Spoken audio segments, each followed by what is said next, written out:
Star Wars The Clone Wars Season 1, Episode 6, The Fall of a Droid actually isn't that bad of an episode. It actually keeps the humor down to a minimum, which is a good thing, although it does shove in a few fart jokes, which really aren't welcome in my opinion. It's even less welcome than the stupid droid bit. Because quite frankly, I don't know who would make so many stupid droids and think they would be ready for combat, much less a threat in combat, especially against Jedi who have superior minds that are focused on their tasks. Or at least they act like it takes the most serious of minds to be a Jedi. Though I guess that's what happens when you're supposed to have to train people from practically infancy, according to Wikipedia. As for the episode itself, it does feel like it moves a bit faster than you think it would.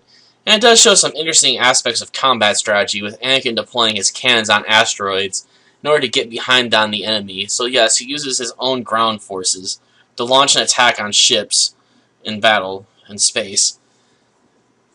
I don't know if I should call that genius or unbelievably stupid. Then again, it does work, and I can't say it doesn't make some sense to use cannons, although I'm a bit surprised the cannons are powerful enough to take down spaceships so easily, especially considering how much the shows like to go on about their shields.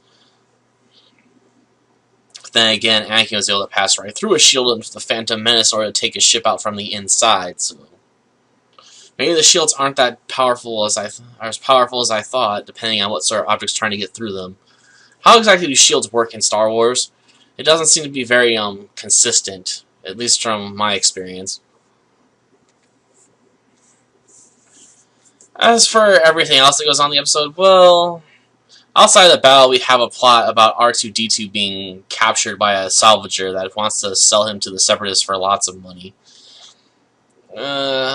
And quite frankly, that's a bit less interesting of a plot in some respects, because quite frankly, R2-D2 is a droid, and the fact that he hasn't been deprogrammed to remove his knowledge of Republic bases and whatnot is unbelievably stupid. Even if you want to argue that it can be helpful at times that he has that information, it seems to be self-defeating in a way as well, in case he gets captured like he does in this episode. Of course, the episode also likes to try and introduce a new character, R3. S6, I believe that was the full designation, but it's obvious within the context of the episode that R3 is a spy. I mean, you have all those attempts at killing Anakin and Ahsoka that are meant to be accidental, but how much can a droid really screw up? It's hard to believe that R3 could accidentally turn on the lights or turn on assassin droids by accident while trying to access the hatch. To make matters worse, the episode then has Anakin being dumb enough to take this incompetent mess of a droid into a flight mission where the droid then sets off the flight beacons and then proceeds to almost get Anakin killed multiple times in battle. You think at that point it'd be obvious that R3 is an enemy spy, or at the very least so incompetent that he should be decommissioned.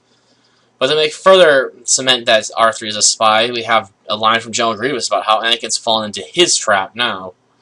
Unlike earlier, where Anakin had made General Grievous fall into his trap with the use of his artillery to hit him from behind and outflank him.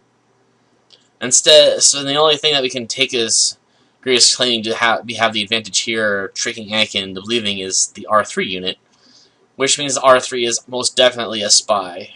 And making that obvious and clear early on doesn't really help the episode, in my opinion, in some respects.